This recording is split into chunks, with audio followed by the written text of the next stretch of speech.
What up, everybody? How you doing? So, FBA is white supremacy. Let's talk about it. I'm sure there are a lot of people who probably read that title and jumped in here ready to come at my neck. And you know what? I'm ready for it. I understand it, but this is something that I feel like we need to talk about, because I've been seeing a lot of stuff online that people have been calling, diaspora wars or diaspora wars, tomato. Black people arguing with other black people of different cultures. And I feel like it needs to stop. For those of you who don't know what FBA is, let me rewind a little bit. FBA stands for Foundational Black American, right? So somebody who their ancestors can be traced back to slavery in America, right here, so their family isn't from Barbados, their family isn't from Nigeria. They're straight up colonial slavery black. Amazing. Colonial slavery, FBA black people have created a lot of amazing things and are honestly the most influential black people on the planet. It just is what it is, That being said, a lot of what's going on, this discourse right now, is extremely troubling. And if you haven't been paying attention to online, a lot of this discourse, a lot of these issues are happening because of the ICE protest, raids and the ICE raids, protest, all that shit. People are pissed off, okay? People are getting, pulled out of their homes, pulled out of their jobs. It's literally insane. And there's this vibe that a lot of FBA people are sending out, which is, hey, black people, or hey, FBAs, this isn't your fight. Sit this one out. Where were the immigrants for you?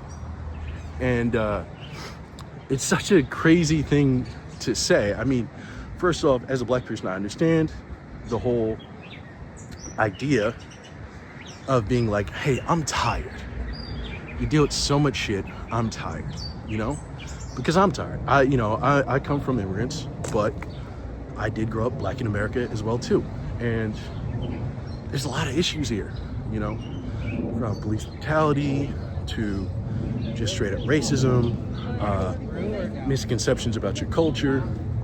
What I think is being missed by a lot of FBAs is that this happens to all black people, whether they are black immigrants or they are FBA black people, So when you say I'm tired, it's not like everybody else isn't tired too. And when you tell people not to stand up for immigration, you're also telling people not to stand up for other black people as well too. Immigration does not only stop with Latinos, and even if it did, you should still be out there, because if there's one thing about being black, that I will say, it's that racism never stops at us. Okay? There's never been a culture or a country in this world that has not liked one group of people but then really liked black people. There's never been a place that doesn't like Jewish people but then loves black people. There's never been a place that doesn't like Latino people but then loves black people. If they don't like anybody, they also don't like black people. And I feel like because of that, you have to have a certain level of solidarity for anyone who's oppressed. And I mean that when it comes to different cultures, different races, and even different sexual orientations, whether or not you agree with the way that they live their lives or not, because at the end of the day, it's really just about the 1% and the top people in this country against every other working class American. Back in the day, working class American used to mean a guy who worked in a factory. But that was when the middle class was much larger and the upper class was much smaller. Now it's completely flipped. I mean, don't get me wrong, the upper class is still pretty small. It's a lot of people holding wealth for themselves, but the middle class is essentially gone. And we've all kind of been phased into this workforce, So regardless of if somebody is white, black, Latino, Asian, whatever, if they are someone like us making ends meet, having their family, just trying to live, just trying to survive, then you should be fighting with them.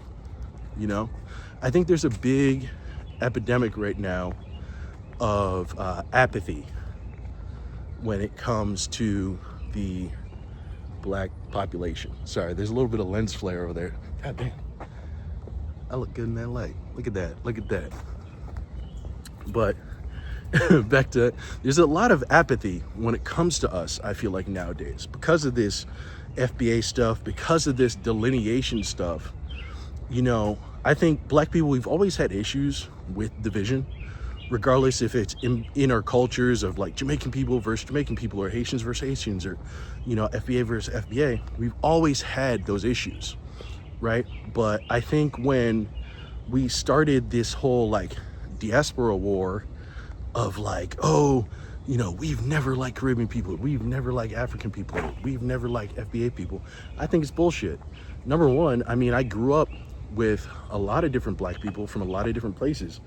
And when I was younger, I feel like I never felt that. I mean, don't get me wrong, people definitely argued with each other and people definitely snapped on each other, make jokes about each other, but it was never this like manufactured bullshit that people talk about online, you know? And I think a lot of it comes from this, actually. A lot of it stems from social media. You know, a lot of us want hot takes and a lot of us want clips. And the best way to do that is to get people agitated.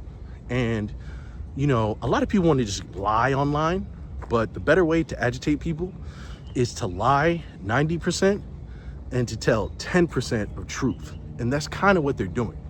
Like, yeah, different cultures of black people have argued with each other, but it's because they're different cultures of black people, not just because they hate each other and they can never stand each other and all this bullshit. So what they do is they find like this little thing, like, you know, someone talking about, you know, a bunch of Caribbean people playing dance hall on Juneteenth, and they blow that up into like a big deal. And people, you would think this is like laughable just saying it, but like people actually internalize these things. And this is like now a real component of why other people don't want to fight for the freedom of others. And it's literally insane. Like, guys, I'm not trying to be some doom and gloom guy, but we are staring dead in the eye of an authoritarian government, okay? Like, I know things have been awful in this country before, but number one, you know, it's not like immigrants don't know that. The reason they left their country is because it was, you know, in certain ways, awful. The culture might have been great, but what they were dealing with there was awful. So a lot of people who come from immigrant families know how bad this can get. And while there's a lot of like American people who maybe their ancestors have dealt with bad things, but they haven't really seen it, you know, as far as like a societal breakdown. Like, they've seen violence from police, they've seen gun violence from the people in their neighborhoods and stuff like that. And a lot of them have dealt with parts in their life that I've never dealt with, you know what I mean? I grew up in the suburbs and shit like that. But I'll tell you one thing, like, you know, going back to Jamaica, which I just went back to a couple months ago, you know, it's ravaged. It is completely and utterly ravaged by capitalism. You know, what's happening there is what's going to happen here. It's already happening here, but our economy is so large that it takes longer for the effects of that to happen. But that's what we're fighting against. And we're not just fighting against, you know, people not having money. We're fighting against people not having money and not being able to complain about it and speak to the authorities about it. Not being able to hold the government accountable for how corrupt they're being. And I understand that some of us are like, well, you know, back in the day, you know, black people stood up and nobody stood with black people. But let's be honest, man. I mean, that may be true, but that's definitely not true of immigrant black people. I mean, you know, there's plenty of black people who have been throughout civil rights who have come from, you know, Caribbean roots or come from African roots. I mean, Marcus Garvey, people love Marcus Garvey. Even like Harry Belafonte, who obviously was just an actor, was involved during the civil rights movement and was marching along with everyone else. Sorry, this fucking there's bikes and shit whizzing by even though I'm allowed to walk. They're trying to kill me while I'm talking about black freedom. Can you believe that? You know? But there's been so many different people involved. So the fact of sitting there and being like, hey, don't do anything, whether it's for black immigrants or immigrants as a whole, because we're tired and no one helped us, is just completely false. Especially if you want to also add in Latinos that have been there. And don't get me wrong, like I said before, there's always going to be people who are naysayers, who are haters, just like how certain FBA people are naysayers and haters. But that doesn't mean that everybody is like that, and you shouldn't treat people with a broad brush. That's my issue, you know? And that's where I bring up the whole FBA is white supremacy thing, is because I have no issue with someone wanting to celebrate their culture, you know? Like I said, Black American culture is quite literally the most influential culture in the entire world. There's nothing wrong with wanting to celebrate that culture. But when you celebrate that culture by putting others down and by trying to, you know, boast about superiority and things like that, that's when it becomes a problem. You know, when I say FBA is white supremacy, it's not about the label, it's about what people do when they have that label, you know? And I don't know about you guys, but like I said, a lot of this stuff is online, and I feel like it just kind of popped up out of nowhere, you know? Like me and one of my boys were talking, and he's actually kind of an FBA dude. I don't know if he's really into it anymore. Months ago, he actually said that he wasn't. He was leaving because of something that I've been thinking as well too. He was saying that he's starting to think that it was some sort of like CIA operation to separate and divide black people, you know? And he was saying it because you'll find it all over online, but in real life, it's not really happening. And we might have little issues with each other, but it's not this crazy divide that is being presented on YouTube, on Instagram, on TikTok, you know?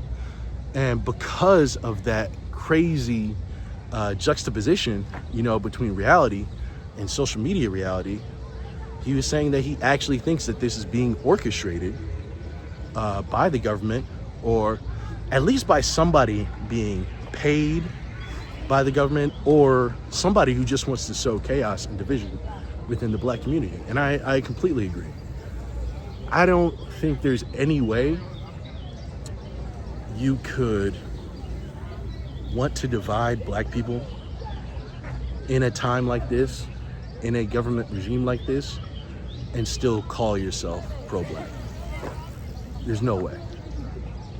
But let me know what you guys think. Do you guys think this whole FBA thing is cool? Do you agree with me in the sense of like the label is fine, but you know, the actions aren't necessarily that good? You know, I want to start this conversation because I feel like this is a real thing that we all need to have. And, you know, we need to support each other, man. And I'm willing to listen. I'm willing to listen as well, too. And by the way, thank you guys for all the pointers. I definitely came here because it's a little quieter, but I'm going to work on the audio. And I'm going to be back in my old spot shooting regular videos too. So make sure to pay attention for that. I'll see you guys later. Peace.